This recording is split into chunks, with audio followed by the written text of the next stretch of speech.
سلام دوستان، وقت بخیر. امروز در خصوص یک کلیپ بسیار جذاب و دیدنی میخوام باتون صحبت بکنم. در خصوص یک معلم باسواد ایرانی که سالهاست برای اشاعه فرهنگ بین فارس زبان ها داره تلاش میکنه. این کلیپ رو ببینید. اون شهرین شما؟ لرستان. امسال 2 دانش آموز دارم به نامهای میوند و ممیوند، یکی افغانستانی و یکی ایرانی. همانندی نام این دو منو بر اون داشت که درباره ریشه و معنای واژگان میوند و ممیوند پژوهش کنم. با یک جستجوی ساده دریافتم که ممیوند نام یکی از طایفه های ایل بختیاری در لرستان هست که در خود گویش بختیاری میوند خونده میشه. ولی این نام چجوری سر از افغانستان درآورده؟ و آیا این واژه همون واژه است یا اینکه تنها یک همانندی آواییه؟ بله، همون واژه است.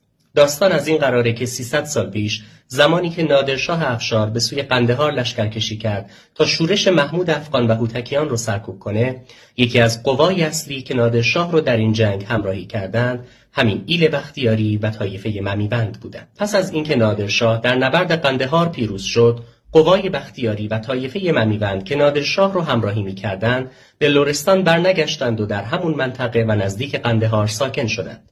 و امروزه هم در ولایت قندهار افغانستان روستایی وجود داره به نام میوند که مردمانش همان لرهای بختیاری هستند که از زمان نادرشاه به آنجا کوچ کردند. ولی چه شد که نام میوند در افغانستان بر سر زبانها افتاد و امروزه مردم افغانستان با افتخار نام میوند رو روی فرزندانشون میگذارن؟ نزدیک 140 سال پس از ساکن شدن طایفه ممیوند در نزدیکی قندهار، جنگ دوم میان افغانستان و انگلستان در همین منطقه میوند در گرفت که با دلاوری لرهای بختیاری این منطقه به شکست سنگین نیروهای انگلیسی و پیروزی چشمگیر افغانستان انجامید و با بازپسگیری قندهار از دست نیروهای انگلیسی پایان یافت. از همین روست که امروزه مردم افغانستان نام میوند رو به عنوان نماد پیروزی غرورآمیز افغانستان در برابر انگلیس با افتخار روی فرزندانشون میگذارند.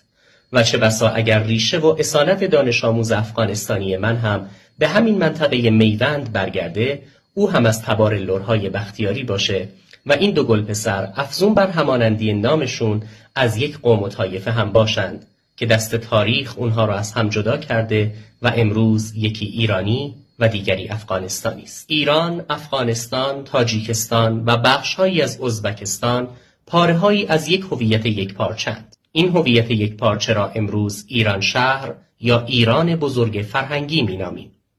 دشمنان و بدخواهان بسیار کوشیدند که این یکپارچگی را یکسره از میان ببرند. مسائلی که ایشون مطرح کردن مسائل تاریخی است، ثبت شده است و من خودم خب یک سرچ کوتاهی زدم توی دنیای مجازی اینترنت و گوگل مپ و اینجا یه عکس رو میذارم. اما میخواستم یه چیز بهتون بگم. من با افتخار میگم که سالهاست دارم صدای مردم مظلوم افغانستان تو ایران بودم، هستم و خواهم شد و خودم رو یک لر و سفیر